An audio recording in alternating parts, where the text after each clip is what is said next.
مولاي صل وسلم دائما أبدا على حبيبك خير خلق كلهم مولاي صل وسلم دائما أبدا على حبيبك خير خلق كلهم حبيبك خير خلق كلهم.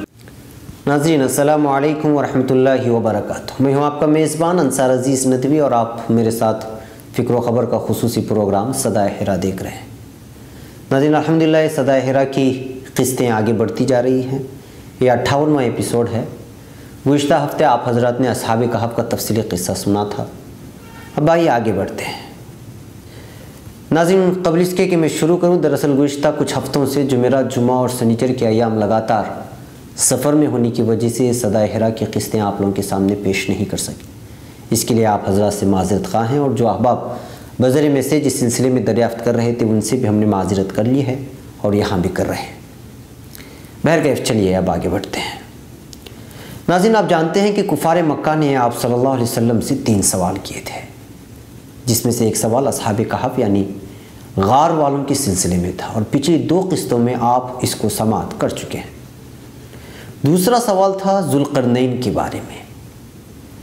لہٰذا اللہ پاک نے سورہ کہف میں اس کا بھی تفصیلی جواب دیا ہے. لہٰذا تفسیر میں سیرت کی کتابوں میں الگ الگ حوالوں سے ذوالقرنین کی تفصیلات بیان کی گئی ہیں. لہٰذا ابن ہشام لکھتے ہیں کہ ذوالقرنین کے حالات یہ تھے کہ اسے ایسی چیزیں دی گئی تھی جو اس کے سوا کسی کو نہیں دی گئی، اور اسے وسیع اسباب دیے گئے تھے، یہاں تک کہ وہ زمین کے مشرقی اور مغربی شہروں تک پہنچ گیا. کسی ایسی سرزمین پر اس نے قدم نہ رکھا ہو جس کے رہنے والوں پر اس کا تسلط نہ ہو گیا ہو، یہاں تک کہ مشرق و مغرب کے ان مقاموں تک وہ پہنچ گیا جس کے پیچھے مخلوق خدا میں سے کوئی چیز نہیں تھی. ابن ہشام ابن اسحاق کے حوالے سے لکھتے ہیں کہ ذوالقرنین مصر والوں میں سے ایک شخص تھا جس کا نام مرزبان بن مزنہ الیونانی تھا، جو یونان بن یافس بن نوح کے اولاد میں سے تھا. اس کا نام سکندر تھا. اسی نے اسکندریہ کی بنیاد رکھی تھی اور یہ شہر اسی سے منسوب ہے.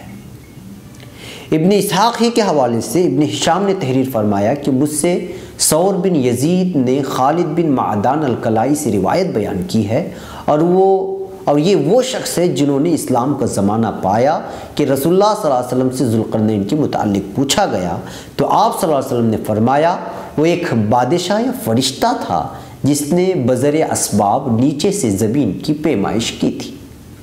ملک کے معنی بادشاہ کے بھی آتے ہیں اور فرشتے کے بھی آتے ہیں، اس وجہ سے یہ بات کہے گی. جبکہ تفسیر ماجدی میں ذوالقرنین کے سلسلے میں کئی ساری تفصیلات اکٹھا کر کے پیش کی گئی ہیں. لہٰذا حاشیے میں جو تفصیلات بیان کی گئی وہ اس طرح سے ہیں کہ عرب کا یہ خیال تھا کہ دنیا میں 4 بادشاہ آفاق گیر ہوئے یعنی مشہور ہوئے، انہی میں سے ایک ذوالقرنین تھا، اور باقی 3 بادشاہوں کے نام سلیمان بن داؤد علیہ السلام جو نبی ہیں، نمرود اور بخت نصر.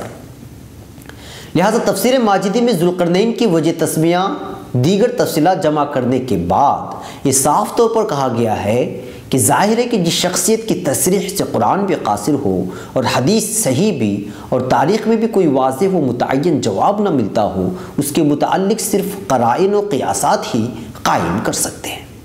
کسی قطعی و حتمی تحقیق کی کوئی صورت ہی نہیں.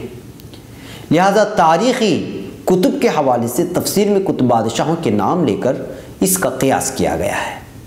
پہلے نمبر پر ملوک حمیر، یمن سے ایک یرقوت بادشاہ الصعب ابن قریب ابن المحمال گزرا ہے.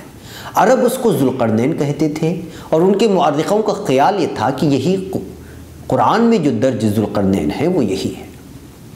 دوسرے نمبر پر یہ ملک حیرہ یعنی ایران و عرب کی سرحد پر واقع حیرہ نامی ملک کا بادشاہ تھا. یہ منذ اکبر بھی کہلاتا تھا. اس کے پیشانی کے دونوں گھونگر والے کاکد تھے. اس کی مدت سلطنت 49 سال رہی اور اس کی ماں کا نام ماؤسما تھا. لیکن